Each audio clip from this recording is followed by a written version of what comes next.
साल 2013 के एक चुनावी रैली के दौरान नरेंद्र मोदी एक भाषण में हमने तय किया है जितने लोग विधानसभा में चुन करके आए हैं, जितने लोग पार्लियामेंट में चुन करके आए हैं, उनके जितने भी पेंडिंग केसेस होंगे, जितने भी आपराधिक मामले होंगे, उन सारे के सारे मामलों के लिए अलग कोर्ट की रचना की जाएगी। सुप्रीम कोर्ट की निगरानी में सारा काम चलाया जाएगा और 1 साल के भीतर भीतर दूध का दूध पानी का पानी हो जाए। जो अपराधी हैं लेकिन राजनीति में आगे बढ़ चुके हैं वो जेल जाएं। एक शुद्धि की शुरू। लेकिन सच यह है कि साल 2014 के चुनाव आए क्रिमिनल बैकग्राउंड के नेताओं को सजा दिलाना तो दूर, ऐसे नेताओं के साल 2019 के चुनाव में सबसे अधिक टिकट देने वाले नरेंद्र मोदी ही थे। इसी तरह 28 जून 2012 को दिन नरेंद्र मोदी ने एक भाषण में देते हुए कहा, मैं प्रशासन में बैठा हूँ, मुझे पता है रुपए की कीमत ऐसे नहीं गिरती। ये ऐसे नहीं होता मित्रों, मैं शासन में बैठा हूं, मुझे मालूम है इस प्रकार से रुपया इतनी तेजी से गिर नहीं सकता।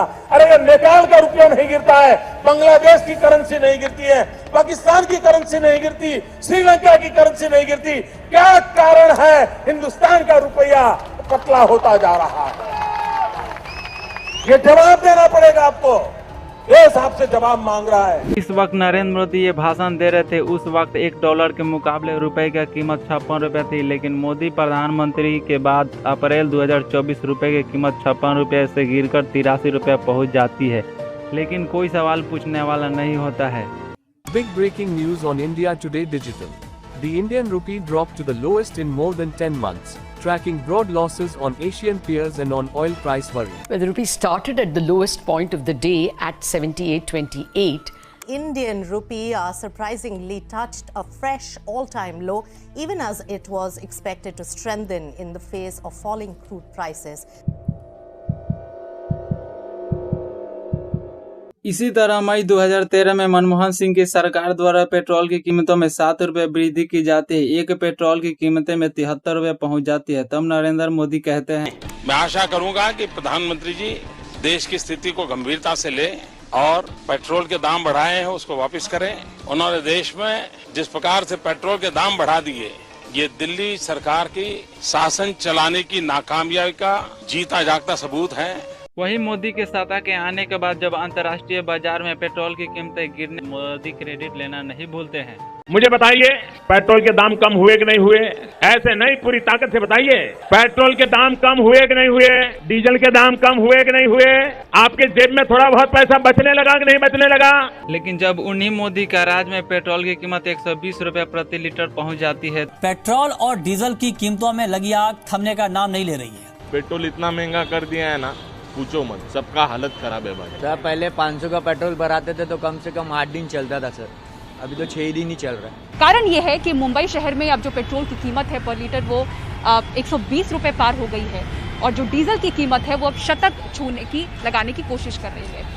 सीएनजी और पीएनजी की कीमतों में भी काफी ज्यादा बढ़ोतरी हुई है, आज से लागू हो गई है। तो गाड़ी चलाना, खाना पकाना सब महंगा हो। ना तो मोदी क्रेडिट लेने आते हैं, ना उनकी सरकार, कोई मंत्री क्रेडिट लेने आता है। साल 2012 और 2013 में नरेंद्र मोदी ने जो बोला है, 2023 और 2024 आते आते सब उसका उल्टा होता है। इसलिए आज की इस वीडियो में हम क्या वाकई में नरेंद्र मोदी 10 साल के लिए भारत में तरक्की, इन तमाम सवालों का आज जवाब टटोलेंगे की कोशिश करेंगे। पीएम नरेंद्र मोदी दरअसल लोगों की साइकोलॉजी से खेलने वाले एक मंझे हुए नेता है। अगस्त 2015 में प्रधानमंत्री बनने के बाद मोदी बिहार पहुंचते हैं और इस वक्त बिहार के विधानसभा का चुनाव होने जा रहे थे और नीतीश कुमार भाजपा के गठबंधन से अलग होकर तेजस्वी के साथ चुनाव लड़ रहे थे। लेकिन बिहार के लोगों को मंझे मोदी के आक्रमण में ऐसा झांसा दिया कि रैली में आई सारी भीड़ तालियां बजाने लगती है।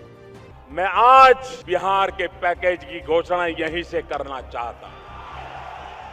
करो 50,000 करूं कि ज्यादा करो, 60,000 करूं कि ज्यादा करो, 70,000 करूं कि ज्यादा करो, 75,000 करूं कि ज्यादा करो, 80,000 करूं कि ज्यादा करो, 90,000 करूं कि ज्यादा करो। मेरे भाइयों बहनों, मैं आज वादा करता हूं, दिल्ली सरकार कान बराबर ठीक रख के सुन लीजिए, दिल्ली सरकार 1.25 लाख करोड़ रुपए का सवाल ये है कि वो 1.25 लाख करोड़ रुपए बिहार में कहाँ लगाए गए? अगर बिहार में ये पैसे दिए गए तो वो कहाँ दिए गए और नहीं दिए गए तो मोदी की कोई जिम्मेदारी नहीं बनती है कि नहीं देश के प्रधानमंत्री के शब्दों की कीमत हो। साल 2017 में हिमाचल विधानसभा चुनाव के दौरान मोदी ने गरीबों को सपना दिखाया था कि हवाई चप्पल पहनने वालों को भी जहाज में बैठा दूंगा। मेरा तो सपना है कि हवाई जहाज पे कौन लोग बैठने चाहिए। ये जो एक बना हुआ है ना, बड़े बाबू, बड़े बड़े लोग, धनी लोग, ये दुनिया उन्हीं के लिए है।